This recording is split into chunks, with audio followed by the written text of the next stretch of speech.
Hi everyone, and welcome to another episode of the Talk is Cheap Show, episode 108. We've got another great show lined up for you today. But before we get started in earnest, it is both my pleasure and honour to be able to introduce you to my special guest, a man who really needs no introduction, such as his presence in these YouTube streets.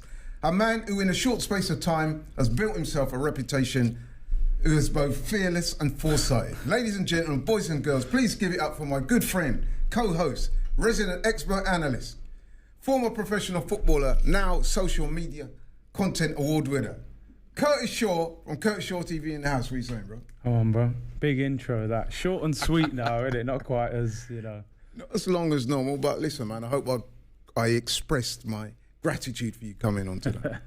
Right, okay, before we get into the show, we got a poll we're doing for this week's show. The question for the poll this week, is it too early to offer Arteta a new contract? And we're going to discuss that later on, obviously. But what I would say is head over to the AFTV VIP on AFTV Mobi, bit of a mouthful, to vote in the poll, and we'll go over the results in the next Talk is Cheap show. Check out the app while you're there. Lots of exclusive content and early releases on our YouTube shows. You can find stats, match centre and more available information for £2.99 a month, with a 2-year free trial included. The link is in the description below, so let us know. Is it too early to offer Arteta a new contract? I hope I said that correctly. Right, okay then, moving on. News and notes segment in the show. Just a couple of items I wanted to raise very briefly. I guess the first one, as we all know, we're moving towards the end of the transfer window in January. Just wanted to get your thoughts on Arsenal's activity in the recent window. I'm going to throw out a few names. or as you used to say, lack thereof. Oh, lack thereof, yeah. Okay, yeah, like it. So if I throw out a few names, Curtis. Yeah. Players who've been linked with, and you can tell us the latest situation as you see it. Vlahovic. Oh. Is it going to happen? Yeah, to Juventus. Do you know what I mean? Like, we've chased him all month. Listen, I think you have to give the club a little bit of credit. Sounds like they've made an offer. It sounds like they were willing to spend big money on him, but I don't think he ever really wanted to come to Arsenal. And to be honest, it's hard to convince a player like that at the moment when so many clubs are chasing him. So I think he's going to end up at Juve. Yeah, it looks to all intents and purposes that Juve is his preferred destination. I think he said that early on, didn't he? Yeah, he did. See, my problem with Vlahovic always was, listen, man, the guy has pretty much said without saying it that he doesn't want to come to Arsenal. So if there was a situation where he did end up at the club, it would have been my contention that why is this guy really here? Is he here for the bag, or is he, you know what I mean? Yeah. What is it? But hey, it looks like he's not coming. You know what? I'm quite comfortable with that because he didn't want to come anyway. Yeah. What about you? No, you want players here that want to be here, and he doesn't seem to. So we move on, but we've got to get somebody else. We've got to get somebody in, and that leads me on nicely to the next player I was going to throw at you, Isak, Swedish international, good player. Wouldn't say he's the most prolific striker though. Yeah. But now that Vlahovic seems to be off the table, it seems that Arsenal are throwing their energy into Isak. What's your thoughts on that, bro? Yeah, I'm a bit 50-50 with this guy, I can't I'm lie. not even that. You're not even that much. Not even They're that, bro. talking about 70 million for him. I think his highest goal scoring season is 17. He's got like 4 goals this season. He's good. He's definitely a live wire. I saw him for Sweden in the Euros. 4 goals, the same amount of Aubameyang's got. Well, don't start with that one. You get people in the comments going crazy. But yeah, I don't see him at 70 million. Can't lie, but listen, Arsenal need to get somebody in. That's the problem. So I think whoever we sign, if we get a striker, we're going to pay over the odds because it's panic buy season, isn't it? So he's definitely got potential. He's got something about him. No, he's a good player. 6'4".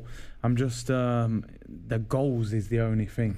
I think he needs to score more goals. Yeah. Okay, and I mentioned it, but there is talk that Aubameyang might be on the move. Yeah. Although we don't know where to. Am I right in thinking he's not going to travel, or he hasn't travelled to far-flung destination to do the warm weather training? Yeah, I think Arsenal are going to Dubai. I think it's come out that he's not going to go with them. There was a little bit at the weekend, people were sort of saying, is there a way back for him? We're not scoring goals. If we don't sign a striker, do you reintegrate him? But I just think whatever's happened between him and Arteta, it's gone too far. So I think we can expect him to probably go before the deadline. Yeah, sad end, but it is a sad end. I think you're right. It looks like it's over for him at Arsenal. Okay, moving on swiftly then. News and notes again. AFCON. We're in the middle of AFCON.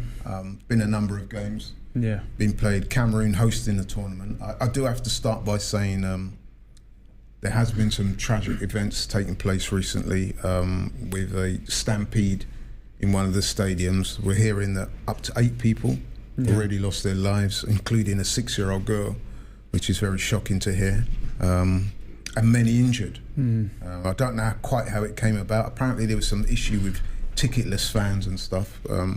But whatever happened, man, it's a real tragedy. And it goes without saying that we give our commiserations of course, to the people of Cameroon, and hopefully the tournament will go ahead, but it's a big blow. I must say though, I've enjoyed watching the football so far. It's been very entertaining. Let's keep it 100. It's not the highest of standard throughout. I'm not going to pretend and say, the football's been magnificent. Although yesterday I saw one of the goals of the tournament. A free kick from about 40 yards out. I've enjoyed it. Did you see the player the other day? They'd put a number on top of a number. I'm like, you only see these kind of things in AFCON. Referee blowing full time in the 85th minute. Yeah, there was that as well. Yeah, there's always some controversy at these tournaments. But overall, I've enjoyed watching it. And I have to say, I'm going to wind up my Niger friends here, man. Them going out and Ghana going out as well, as giving it that kind of entertainment factor as well. So. Yeah, man, I'm going to keep watching. Who you got for winning? At the start, I predicted Senegal. I kind of think maybe Ivory Coast as well, though. Pepe. They've looked good as well, but I did tip Senegal at the start, so I'll stick with them. Well, there's some good teams still in it, man. Like you said, Senegal there, Ivory Coast. Egypt is still in there, man. They'll be pitching. And, of course, you can't write out Cameroon, the host country. They've got decent. So their striker, Abakar, I think he's the decent top player. Scorer so far. He's got 6 goals. But so we'll be watching that.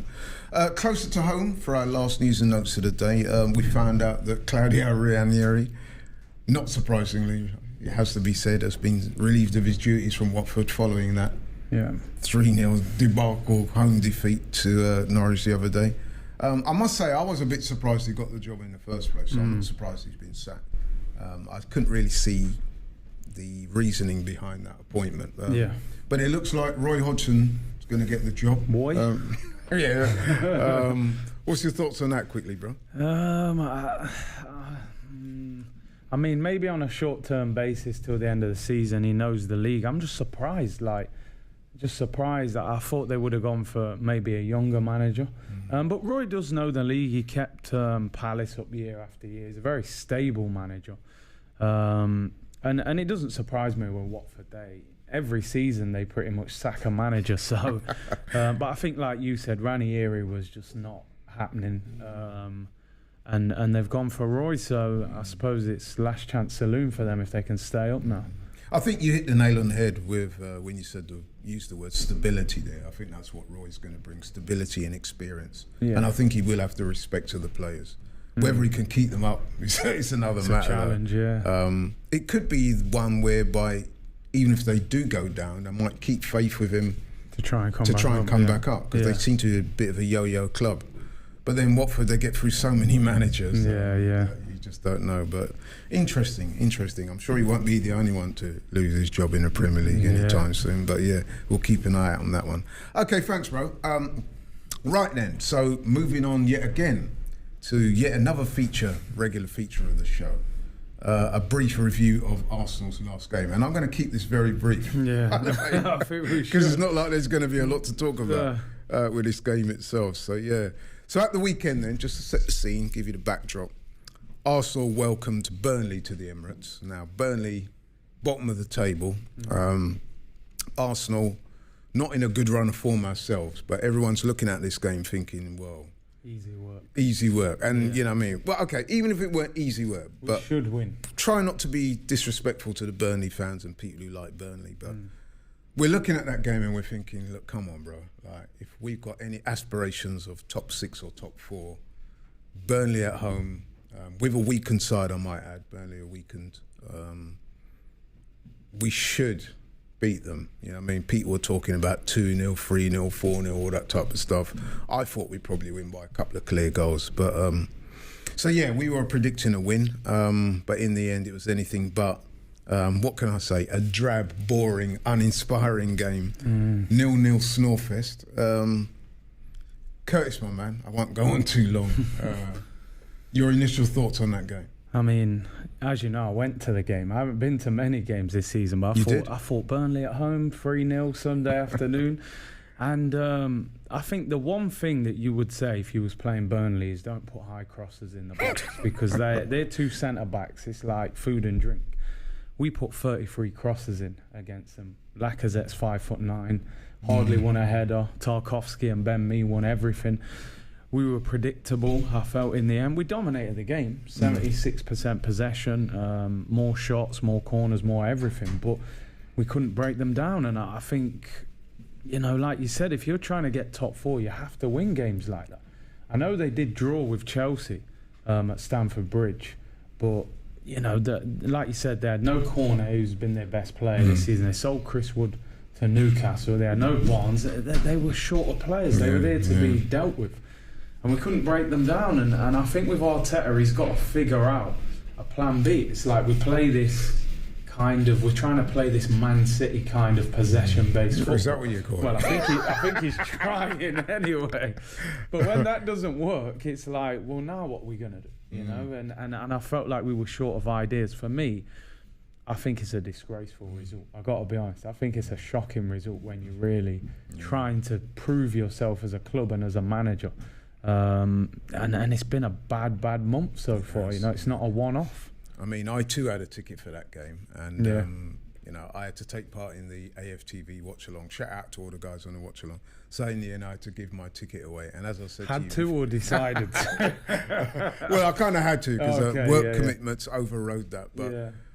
I think that was one of the best decisions I did at the weekend, was giving that ticket away, because I was thinking of you, actually. I was thinking, here I am sitting in the warm. At least I've got the luxury of some, you know what I mean, comfortable surroundings while I'm watching this stuff. But I felt sorry for the fans because it was really poor. And the sad thing was, you know, having not been to the Emirates much this season, the fans actually backed the team till the last minute.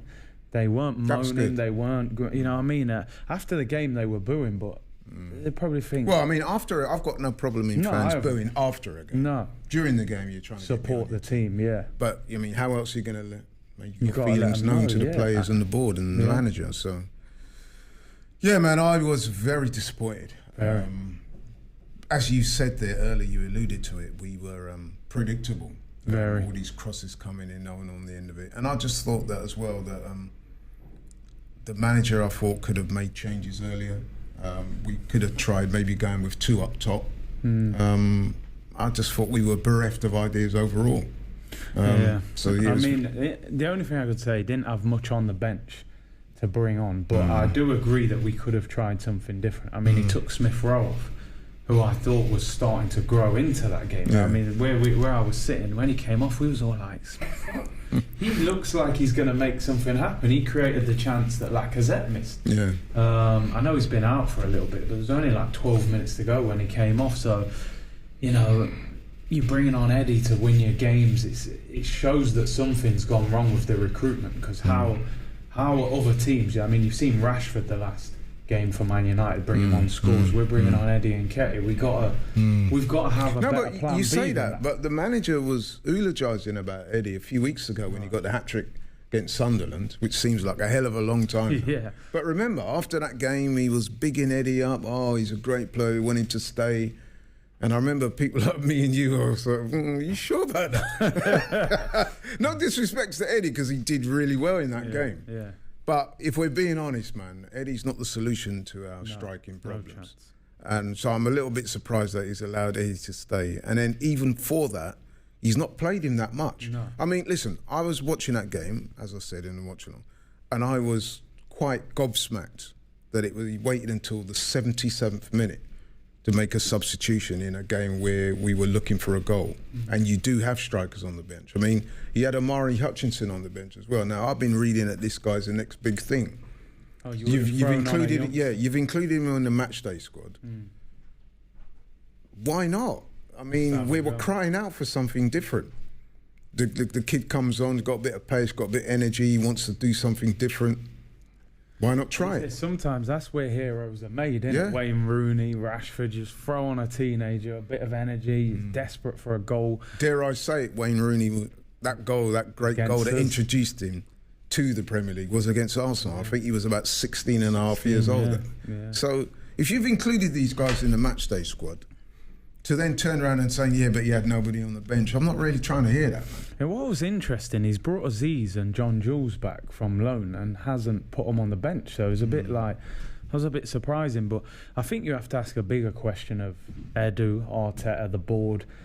We have got this January horribly wrong so far. Yeah. You know, we're going into games with one centre midfielder, no one else available. We've loaned out Ainsley Maitland-Niles when we had no midfielders. Surely we should have turned around to Ainsley and said, listen, I'll allow you to go, but we have to sign someone. We tried to get Arthur from Juventus. They said, listen, if we get someone, you can have him. If not, he doesn't go. We should have done the same thing with Ainsley. We haven't got no options. So I don't understand the logic behind the recruitment. Yeah, it's baffling. And you said something there. You mentioned the board and Edu, and that kind of brings me onto the main focus of the show this week. So thanks for that. We've arrived nicely onto what I want to talk about. Right, so last Saturday, the day before the game, I'm at home, you know what I mean, doing various domestic chores, and I've got Sky Sports News on, and they're saying it's been reported that Mikel Arteta is to be offered a 2-year contract extension. And I must admit, when I heard that, I actually dropped what I was holding at the time. I think it was like a tablecloth or something. But anyway, I was like, what? You know what I mean? So, I thought, so then I got hold of my phone, I started scrolling through, and then, lo and behold, there were stories to that effect by reputable news outlets. Yeah. And I must admit, I don't know about you, but that came as a complete shock to me when I heard it. In fact, I think I did contact you later that day, didn't I? And I said, have you heard that as well? And you was like, you were pretty upset about it, Yeah, weren't I you? wasn't happy. I mean, not happy. and I just thought, listen, and this is no, like, direct diss to Arteta, but I'm just being straight up, like, where did that come from? Like, you know what I mean? Why? That's what I was asking myself, because it's not like we're currently going through a golden patch of form.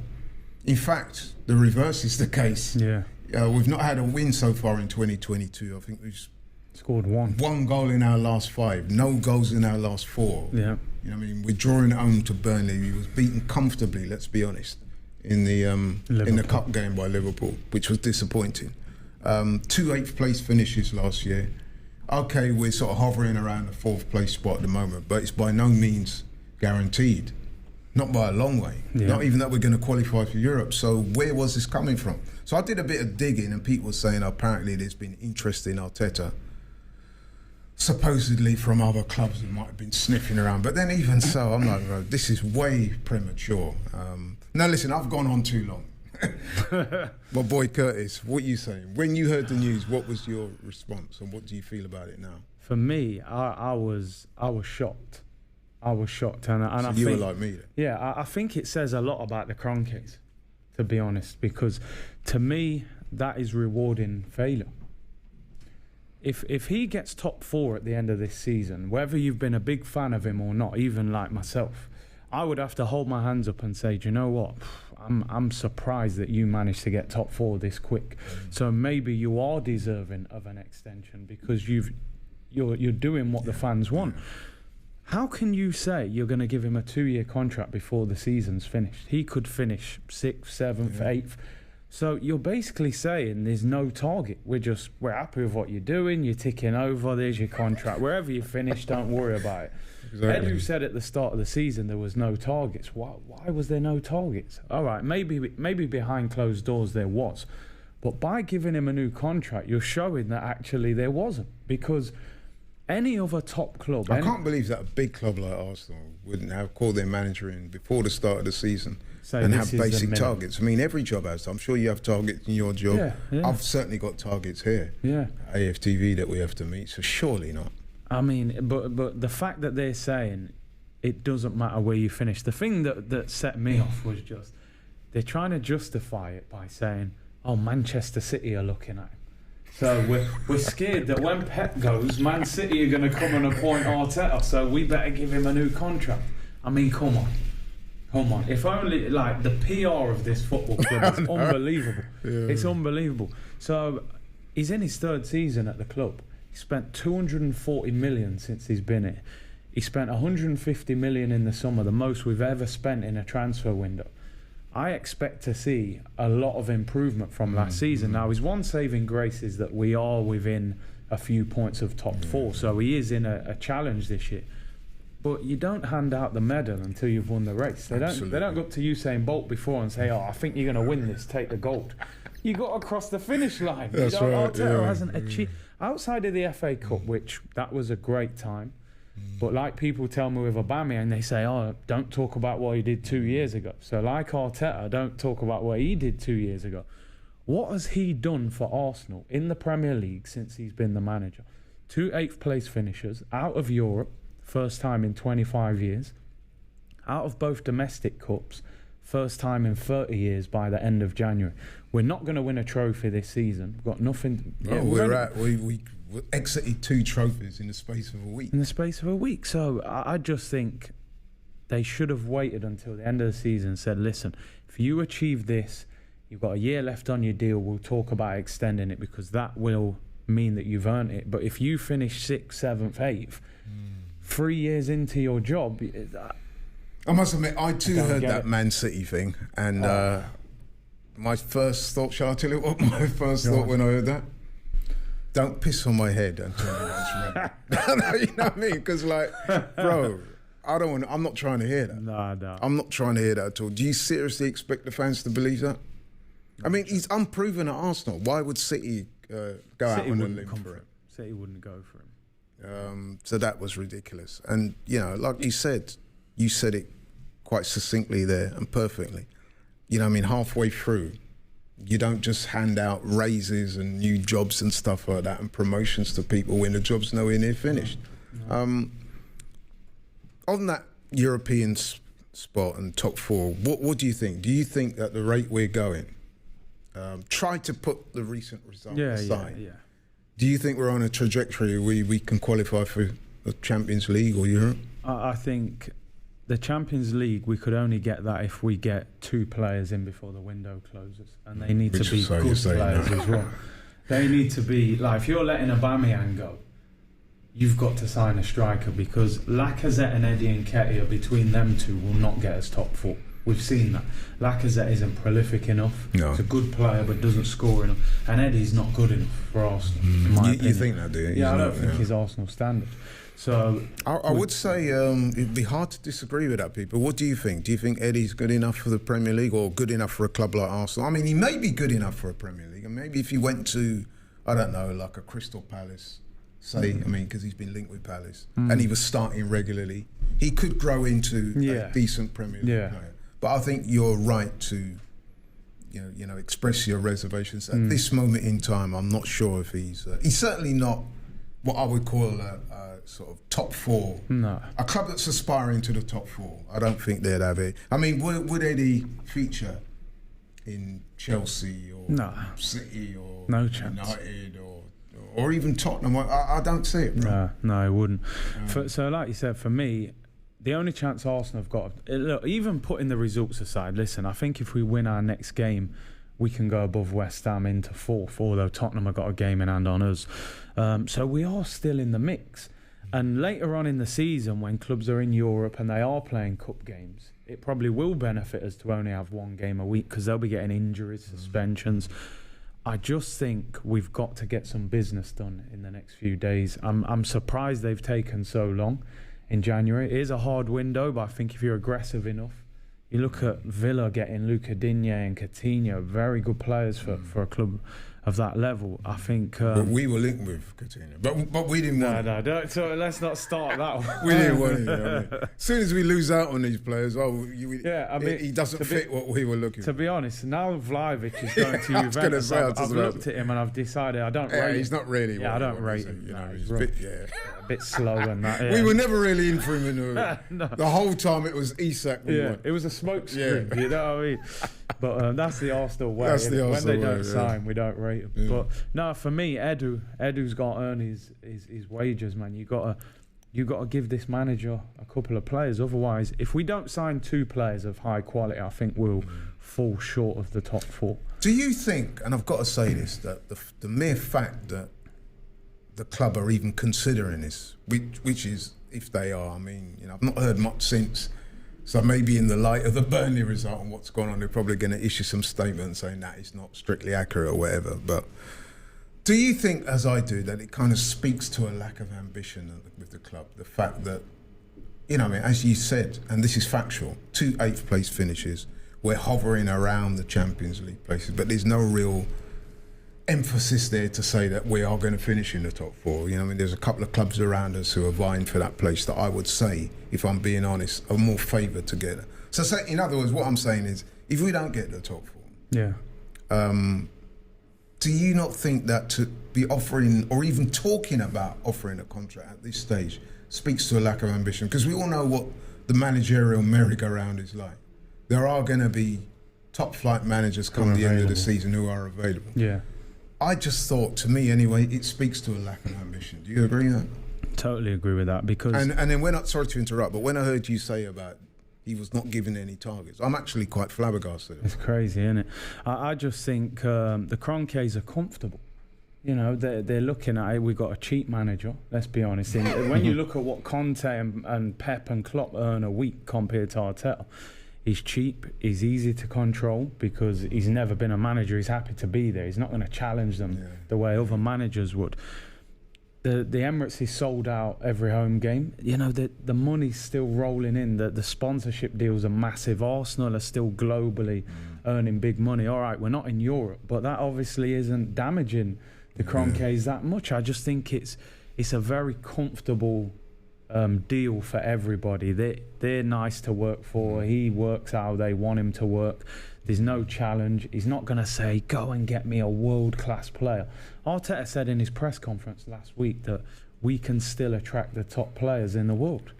Do you know what I mean? I don't see that. When's the last time we signed one of the top players? Didn't work with Vlahovic, did it? Yeah, apparently he's been ignoring the phone all month. You know what I mean? So I just think it starts at the top and it's filtered its way down, and until the fan base kind of say this isn't acceptable. 18 years without the title. When we became invincible, who would have thought we'd be sitting here 18 years later and say we haven't had another title since? Yeah, I know, man. And I don't want to dwell on the negative.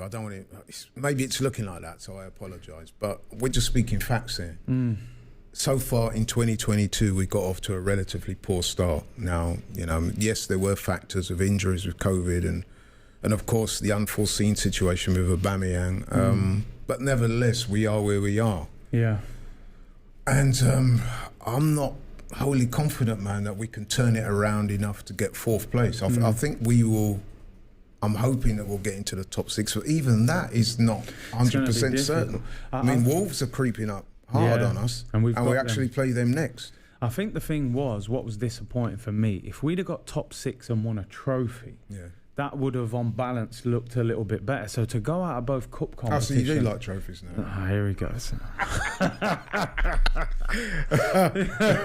Be careful what you say there. You might be contradicting yourself. I do. I understand. It would have added a little bit more prestige to the season. Look, to try and put a bit of a positive spin on it, I don't want to look like... We are in the mix of top 4, and I think at the start of the season, most people would have taken being in this position in the league at the start of the season, which is positive. I think sometimes as a club, you have to take an opportunity when you didn't plan for it. So they might not have thought this season we can get top 4, but sitting here in January, Man United have been inconsistent. Spurs have sacked their manager, they're still kind of figuring it out. West Ham's squad is a little bit stretched when they're playing in Europe. They don't have a lot of depth. Arsenal have to take this opportunity and say, do you know what? Go and sign a player that maybe you was going to sign in the summer. Get him in now and go for it right now, because you might not have this opportunity for another 2 or 3 years. So we do have a chance. At the moment, it doesn't look great. We are in bad form. But, things can turn around quickly in football. So I just think this next week of the transfer window will show the direction that the club is really going in. And obviously Arteta's flown to America. I mean, hopefully he's saying, give me 70 million to sign a striker. He's flown to America to sign that deal. Oh, yeah. That's where the problem is. He Probably after the Burnley contract. game, Kroenke said, look, you better go and do this signing over in America, man. Yeah, We're not yeah. in England. We don't want fans like campaigning outside the door. But Yeah, man. oh, it's bizarre though, really. It is bizarre. The timing. Yeah, the timing was poor, and just the way it came about, the way we heard about it. Obviously, they thought they were going to beat Burnley, didn't they? Yeah. Can you imagine? They probably thought, yeah, if we announce it today, Beat Burnley. beat Burnley Everyone 3-4-0, yeah. people will be on board with it. But of course, that didn't happen, so it makes it look even worse. But Yeah. I don't know, bro. But for me, like I said, I'm just going to summarise my position of it. I think it's way premature. I think he's got a long way to go. I'm not saying he can't get top 4, but at the moment, if I'm looking at our trajectory, it's not promising. It's not impossible, but at the moment, it's not promising. And I'm not just saying it because of the Burnley result. We've just not got off to a good start. The confidence of the team is not quite there. The football is not as free-flowing as it was previously, and we're struggling for goals. Yeah. And against that backdrop, I don't see how you could even contemplate offering a manager a 2-year extension, you know what I mean, on this sort of dubious Man City are hovering around looking at Arteta to fill the massive shoes of Pep. I don't see it, right? So in closing, what would you say on that? What's your thoughts? Yeah, I mean, I think sometimes Arsenal feed things out there to get a reaction off the fans. They're probably seeing it. Maybe they thought.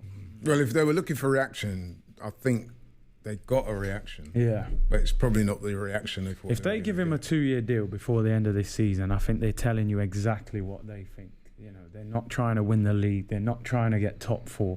They're just happy to be around and pick up their money. And that would be very disappointing. Yeah. Yeah. But yeah, thanks, bro. We've both had our say. Let us know. People out there watching, you let us know what you think. Do you think we're being a bit unduly harsh on Arteta? I mean, he has done some good things this season, and he did have a decent transfer window the last time around.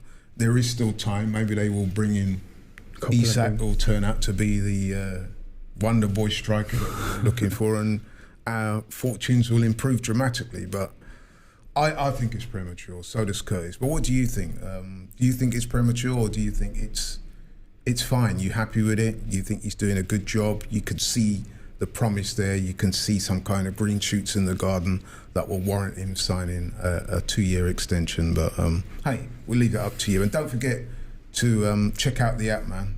Very good app. Make sure you do that. So we're coming to the end of the show now, bro. Yes. Thanks for coming on and being your usual honest and forthright self. You were very honest and open today. And I appreciate that. Tell the people they can find you on social media, bro. Usual place. For the 109th time. Curtis Shaw TV, daily uploads. You know the drill already, people. And no game for 2 weeks. A couple weeks off. Do you think the break has come at a good time for us? Yeah, I think so. You do? I think we need it, yeah. I mean, they're going warm weather training. Players back from suspension. I think Partey's back now. Xhaka's back. Couple of injured players can recover. Hopefully bring in a couple of new players and go again in February. Even though it's a bit boring when there's no Arsenal. The only thing I was thinking about with that little breakaway there is that you don't want to go into an environment and come back and find out you've got X amount of COVID cases going on. You've got to be careful. You have got to be careful, but I'm sure the club will be careful. I think all things being equal, a break has come at a good time because there was a couple of COVID cases. I think that's settling down now, but there were a few injuries. Partey and El Nene, AFCON and stuff like that. Hopefully it'll be, maybe El Nene. As well. So we get those guys back and we push on again, but it's not been a very fortuitous start. But hey, let's see how we go. But yeah, people, thanks very much for watching. Like, share, subscribe. Keep watching, keep supporting. Really appreciate your support. We look forward to hearing from you. Check out the app and we hopefully see you again next week. We're out.